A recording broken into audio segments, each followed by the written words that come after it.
you know there's two Brits? How'd you know there were two? Because they're so fucking loud you could hear them when you were coming in.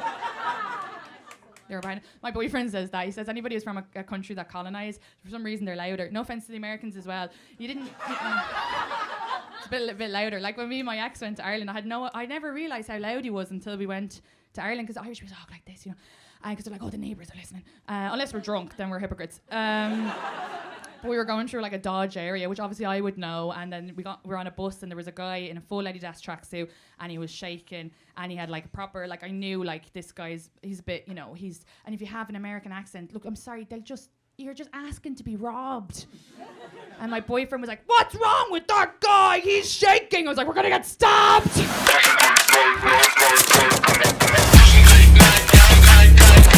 Football is super old, we still play it to this day. But there was a time that if you played it, you could have been shot by a British soldier. Like, so it's like, it's really cool. But so especially people are very like passionate about this sport.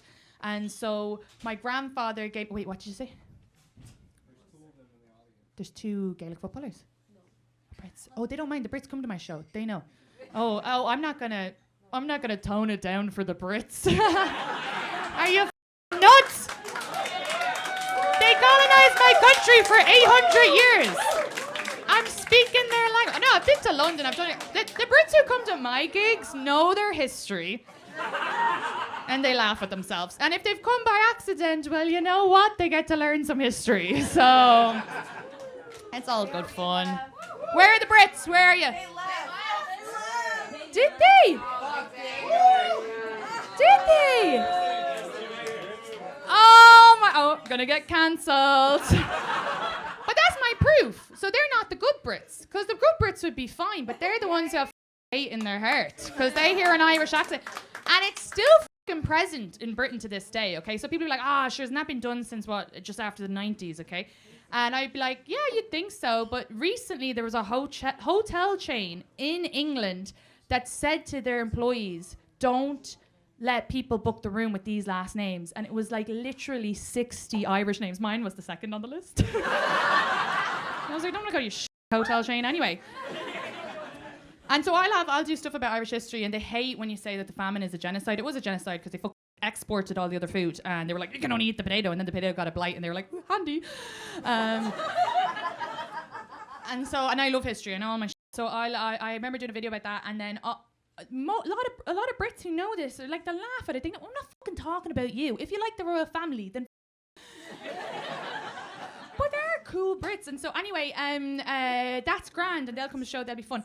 But then there's people who aren't like that, and they'll put my videos into these weird English Facebook groups, and it's all these people who are like 70 or 80 or 90, right, getting mad on my videos, but they'll just be like, that's not true, she's ugly. What has that got to do with anything? Oh, I hate when that as well, when people get so defensive about history, and they're like, it's not true, and it's like, it is true, but also, why do you care? All you are doing by saying it's not true is showing that you hate the people we're talking about. Do you know what I mean? Anyway, bye!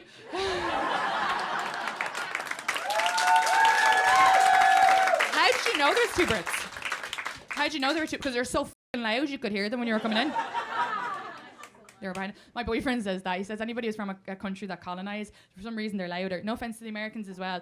It's a bit louder. Like when me and my ex went to Ireland, I never realised how loud he was until we went to Ireland, because Irish people talk like this, you know. Because they're like, oh, the neighbours are listening. Unless we're drunk, then we're hypocrites. But we were going through like a Dodge area, which obviously I would know, and then we were on a bus, and there was a guy in a full Adidas tracksuit, and he was shaking, and he had like a proper, like I knew like this guy's, he's a bit, you know, and if you have an American accent, look, I'm sorry, you're just asking to be robbed. And my boyfriend was like, what's wrong with that guy? He's shaking. I was like, we're gonna get stabbed. 6 months. You can call me Madame. Are you going to check if your horse is tied up outside?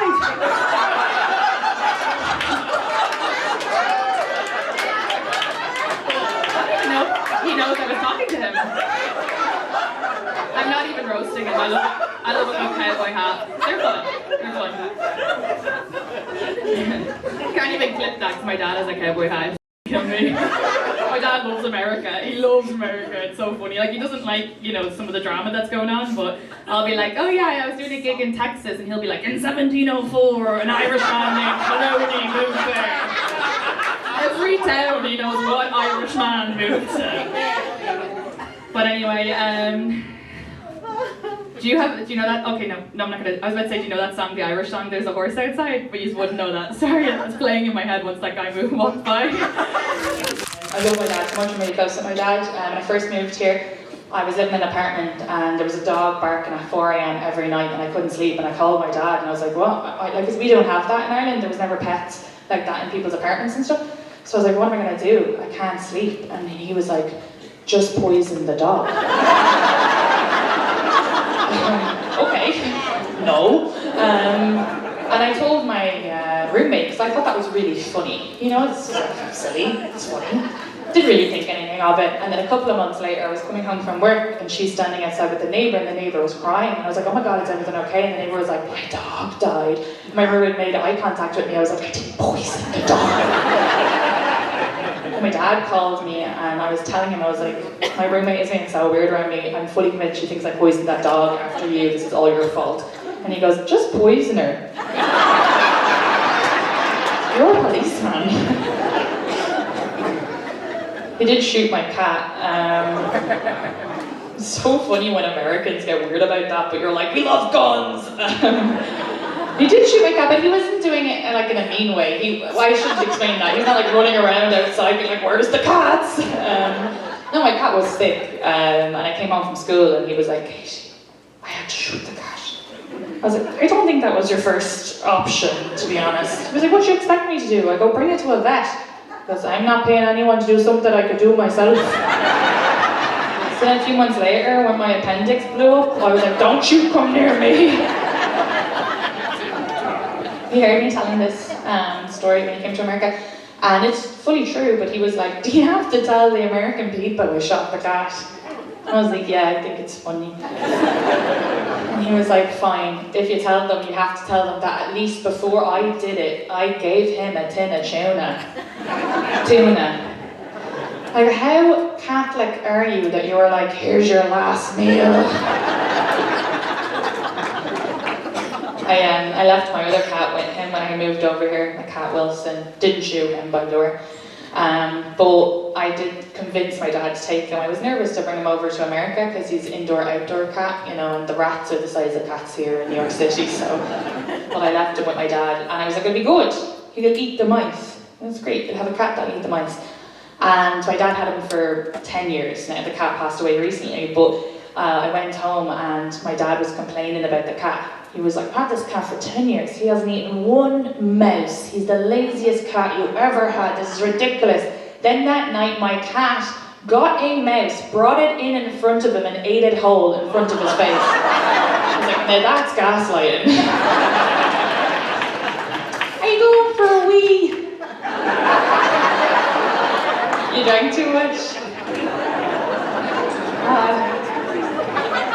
Enjoy. I love a good wee. I love sitting. I'm very sociable and friendly, but then I get very overwhelmed by it. So then I go hide in the toilet. It's a lot of fun. That's what he's doing.